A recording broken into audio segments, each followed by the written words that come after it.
What's going on, everybody? Mortem here, this time bringing you a look at the initial companion reveals for Warhammer 40k Dark Heresy, which was itself just recently announced by Owlcat Games at the Warhammer Skulls event. I've already made a video covering the announcement more broadly, talking about some of the ins and outs, but obviously today I want to focus on the companions. I did use the word initial pretty deliberately because it's already been confirmed that these will not be all of the companions, which probably isn't much of a surprise given Owlcat's track record of revealing companions as they go and also even keeping some secret. As just an easy example, some of the companions you can get in Rogue Trader, especially towards the end, are companions that were never announced or revealed until people played the game, of course. So while we're going to go over 5 today, definitely expect more in the future. With that stuff said, though, let's go ahead and dive fully into this, kicking it off first with Epione. I'm not sure how to pronounce that, but her last name is Spez. But the one thing I can assure you is that I'm definitely going to be calling this woman EpiPen, because that is both easier for me, but also she is in the medical field. You see, she is a Medicae specialist in the Tyrantine Cabal. Now, that's important because that is basically a cabal that has to do with the Tyrant Star, as it's called, which we already know is going to be a plot point within the game, though to what extent we don't know, but obviously she is studying it. As a medical professional, she is obviously very smart, but also described as cold and analytical, which I think is especially noteworthy given the game's emphasis on the investigations that have been announced. And I imagine then that at the very least her skill set is going to play a role in those particular investigations, especially when it comes to examining bodies, I would imagine. Her role in combat looks to pretty obviously be support and healing, though they do mention her scalpel claws that she can use in combat as well, so I'm curious then what she's going to be able to do outside of healing, mind you. Next up, we've got Haymar Devos, a former member of the Astra Militarum, specifically from the death world of Katakan. I'm probably pronouncing that wrong and somebody's going to be upset about it, but it is what it is. Essentially, he is a military and special operations specialist, seemingly known for simply surviving many encounters that most people would not. And he's gone from the jungles of that planet to instead chasing down people in hive cities.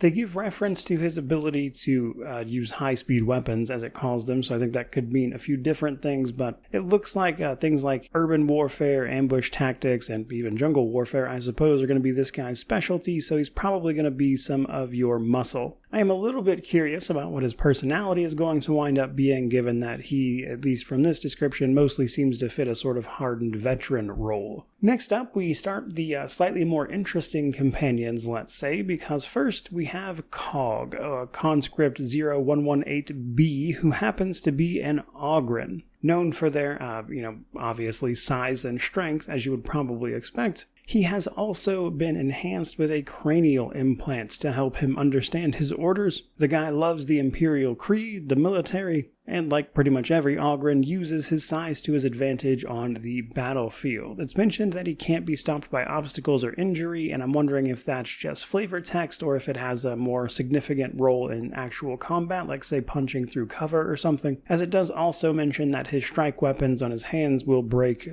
through any armor, so presumably he'll probably be our tank, alongside debuffing some measure of physical defense. A lot of potential there. Excited to see them do more than the basic human companions, obviously, but also some of the larger races, let's say, that are available outside of, just space marines in general, who are themselves gigantic, which makes me curious then how he's actually going to play in the combat when it comes around. Now, second from the last, we have Ra'akti maybe, I'm not sure. But this particular companion is a member of the Kroot race, and the first of 2 confirmed Xenos companions, which is obviously of note given that we will be working for the Inquisition. And while the Inquisition can, in fact, make use of the occasional Xenos ally where it makes sense for them to do so, it's still certainly going to turn some heads. But as a member of the Kroot race, she was once a tracker who possesses the ability to sense people's emotions and memories through the eating of flesh, which immediately reminds me of Sabeel from Divinity Original Sin 2, though that is something that was unique to all of the elves in that game. And I'm curious then how that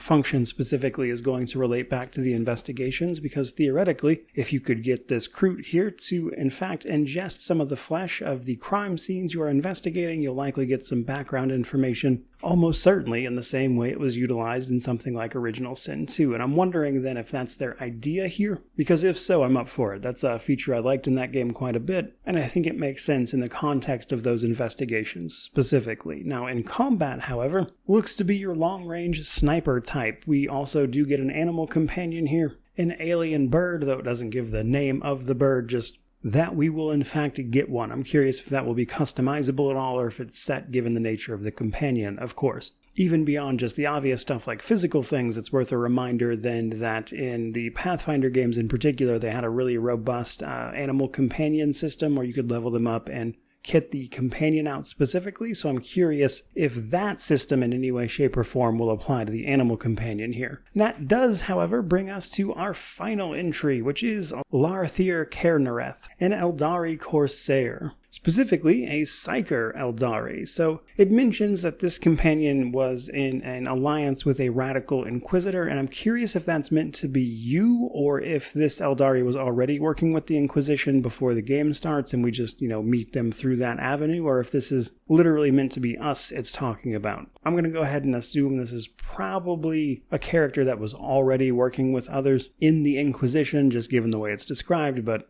still, who knows. He has the role of a Wayseeker, which is, in the simplest terms possible, basically equivalent to something like a navigator, though in this case guiding ships, the Corsair vessels, through the webway. It also mentions that even beyond that, he's a very capable psyker, and utilizes those abilities to devastating effect in combat, as you would imagine. Now, what I am curious about, though, is that it talks about his presence on hive worlds specifically, and that he's clearly chasing some end, which is left up to our imagination currently, which I would imagine is for plot reasons, but given that an Eldari is working with the Inquisition to begin with, would probably mean that obviously something big is going on there. And I hope they're able to deliver along that little implied plot line. But as for right this moment, that's pretty much everything to know about the initial companion reveals. At a glance, obviously not having encountered any of their actual writing, I would say the Kroot Huntress alongside the medical doctor EpiPen are of the most interesting to me specifically.